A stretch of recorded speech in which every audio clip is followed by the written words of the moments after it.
তবে চলতে থাকলে সামনে বাংলাদেশের আমরা যে গণতান্ত্রিক ভবিষ্যৎ দেখি সেটি নিয়ে অনিশ্চয়তা তৈরি হবে। আজকের যে কথা বলেছেন ৩২ নম্বরে ভাঙচুর বা সেটা বুলডোজার দিয়ে ভেঙে দেওয়া, ঢাকার বাইরেও কয়েক জায়গায় বোধহয় হচ্ছে, দেখেছি রংপুর এবং খুলনাতে।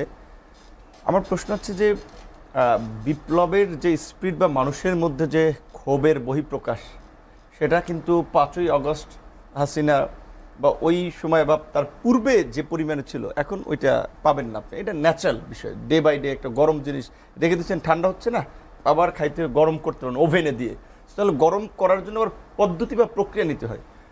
তো ৩২ নাম্বার কিংবা যারা এই ফাঁসিবাদের আমি মনে করি যে গুরুত্বপূর্ণ সহযোগী ছিল, তাদের বিরুদ্ধে তো জনগণের ক্ষোভের বহিঃপ্রকাশ হতে দেওয়া উচিত ছিল ৫ই আগস্টেই, ওয়াই ৬ মাস পরে।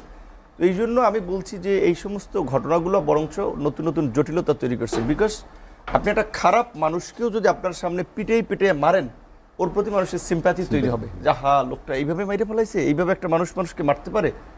সো এই যে ৩২-এ বুলডোজার দিয়ে ধরেন কেউ জোশে কিংবা কেউ বিপ্লবের স্পিড থেকে যে ভাঙচুর করলো বুলডোজার, এটা সফট আওয়ামী লীগের। আমরা তো রাতারাতি আওয়ামী চেতনা বা যারা আওয়ামী লীগের প্রতি দীর্ঘদিন ধরে রাজনীতি করেছে, বেনিফিট হয়েছে, হয়তো কেউ বেশভূষা চেঞ্জ করেছে, কিন্তু সবাইকে তো আমরা মানসিকভাবে পরিবর্তন করতে পারিনি।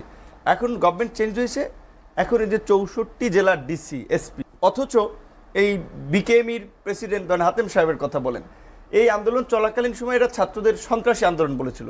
বসুন্ধরার সোবান সাহেবের কথা বলেন, তারা এই আন্দোলন নাশকতাকারীদের ষড়যন্ত্র, শেখ হাসিনার সাথে তারা মরার পরেও জান্নাতে থাকবেন বলছেন।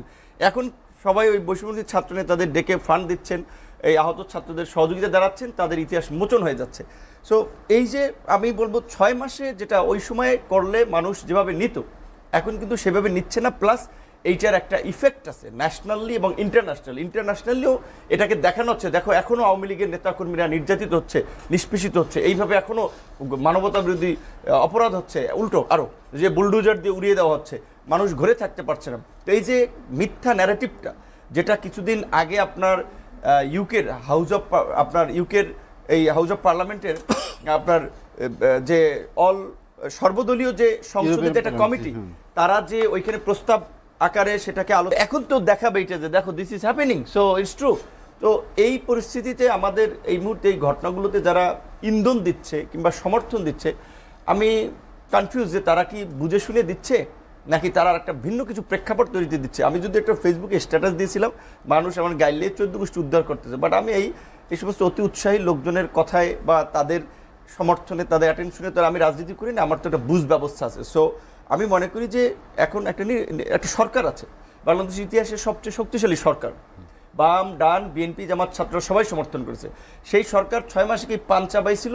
সামরিক আশ্রয়ে থাকা 626 জন ক্রিমিনাল, বড় বড় দাগি অপরাধী আওয়ামী লীগের, তারা কিভাবে নিরাপদে পালিয়ে গেল? ওবায়দুল কাদের, হাসান মাহমুদ, আরাফাতরা, বিশেষ করে আরাফাত এবং হাসান মাহমুদ, আপনার একজন গুলশান, একজনের বাড়িদারা থেকে একবার নিউজ হলো, মিডিয়াতে নিউজ হয়েছে, ধরা পড়ছে, তারপরে তারা কিভাবে পালিয়ে গেল? আওয়ামী লীগের এই সাবির হোসেন চৌধুরীর কিভাবে জামিন হলো? সাবির হোসেন চৌধুরী, আনোয়ার হোসেন মঞ্জু সহ 572 জন আওয়ামী লীগের এই দুর্বৃত্ত মাফিয়া তন্ত্রকে যারা শক্তিশালী করেছে, সেই ব্যবসায়ী আমলাদের কয়জনের বিরুদ্ধে ব্যবস্থা নিয়েছে? সরকার তো সবাইকে সুযোগ দিচ্ছে, বরঞ্চ সরকারের উপদেষ্টাদের মধ্যে বা যেটি হলো অগ্নিসংযোগ, এতদিন পরে কেন সেটি ভিন্ন মাত্রা বা নতুন করে সহানুভূতি জাগিয়ে তুলবে কি না, এ বিষয়গুলো যেমন তুলেছেন, আপনি কি মনে করেন যে এটি রাজনীতিতে ভিন্ন কোনো প্রেক্ষাপট তৈরি করবে? দেখুন, রাজনীতিতে আসলে তো প্রতি সময় আসলে রূপ পাল্টায়, ক্ষণে ক্ষণে আসলে নতুন নতুন প্রেসক্রিপশনও তৈরি হয়। তো হঠাৎ করে আসলে মানে শেখ হাসিনার লাইভে আসা, এটা ভারতেরই একটা প্রেসক্রিপশন। সেই জায়গা থেকে আমাদের মানুষের মধ্যেও কিন্তু একটা ক্ষোভ জন্মেছিল। সেই ক্ষোভটার একটা বহিঃপ্রকাশ আমরা ৩২ নম্বরে দেখছি। তবে এটাকে আমরা মোটেও ওইভাবে সমর্থন করি না। এরকম অতি উৎসাহীভাবে কোনো বাড়িঘর হামলা করা বা আগুন দিয়ে দেওয়া, এই জায়গাটা আসলে আমাদের এই রাজনীতি থেকে অবশ্যই বের হতে হবে। কারণ এখানে আসলে ভিন্ন খাতে নিয়ে যাওয়ার জন্য অনেক মহল আসলে চেষ্টা করছে। বর্তমানে বিভিন্ন গোষ্ঠী আসলে আমাদের রাজনৈতিক যে একটা সুন্দর ব্যবস্থার মধ্যে আমরা যাচ্ছি, বা সবার মধ্যে যে একটা আন্তরিক সম্পর্কের জায়গাটা রয়েছে, সেই জায়গাটাতেও একটা ফাটল ধরানোর জন্য অনেক মহল আসলে চেষ্টা করছে। তো সেই দিকটা আমার মনে হয় যে আমাদের সবারই সতর্ক থাকা উচিত।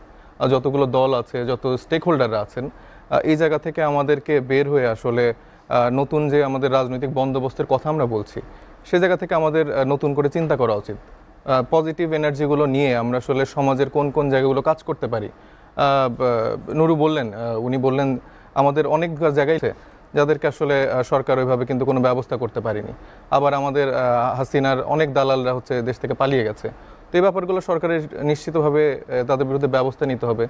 যারা দেশে আছেন তাদেরকে ধরার ব্যবস্থা করতে হবে এবং হাসিনার সহ আওয়ামী লীগের দ্রুত বিচার ব্যবস্থার মধ্যে আনতে হবে এবং এই ব্যাপারগুলো আমাদের মূলত এখন সামনে রেখে স্টেপ বাই স্টেপ আগানো উচিত। আপনার কি মনে হয় যে গত 6 মাসের সরকার আসলে মোটা দাগে যে দাবিগুলো ছিল, বিশেষ করে ফ্যাসিবাদ ব্যবস্থার বিলোপ, নতুন রাজনৈতিক বন্দোবস্ত, সেখানে আসলে শুধু সংস্কার প্রস্তাবনা পর্যন্তই সাফল্য কিনা?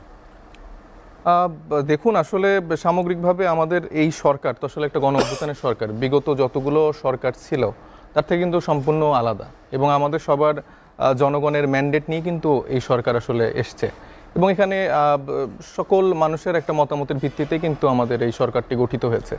সেই জায়গা থেকে সরকারের অনেকগুলো দায়িত্ব ছিল এবং আমাদের এক্সপেকটেশনের জায়গা আসলে মানে আকাশচুম্বী ছিল। সে জায়গা থেকে তারা যে পুরা আমাদের যে আশা আকাঙ্ক্ষার বাস্তবায়ন ঘটাতে পেরেছে তা আমি বলবো না, কিন্তু তারা চেষ্টা করছে। তাদের মধ্যকার অনেক উপদেষ্টার ব্যর্থতা রয়েছে। আপনি যদি এখন ইলেকশনের দিকে আমরা এখনই চলে যাই, সেক্ষেত্রে কিন্তু পুরনো যে ব্যবস্থাগুলো রয়েছে সেটা কিন্তু এখনও রয়ে গেছে এবং আমাদের প্রত্যেকটা প্রতিষ্ঠানেই এখনও আওয়ামী লীগের দোসররা রয়েছে। এই যে ভাই বললেন যে এখন তারাই আবার ভোল পাল্টে বলছে যে আমরা এখন ছাত্রদল করতাম, শিবির করতাম। তো এই ব্যাকগ্রাউন্ডগুলো যেন না আসে। মানে একটা সরকারি প্রতিষ্ঠান কেন সে দলীয় পরিচয় দিয়ে সে চলবে? সে তো জনগণের সেবক হিসেবে কাজ করবে।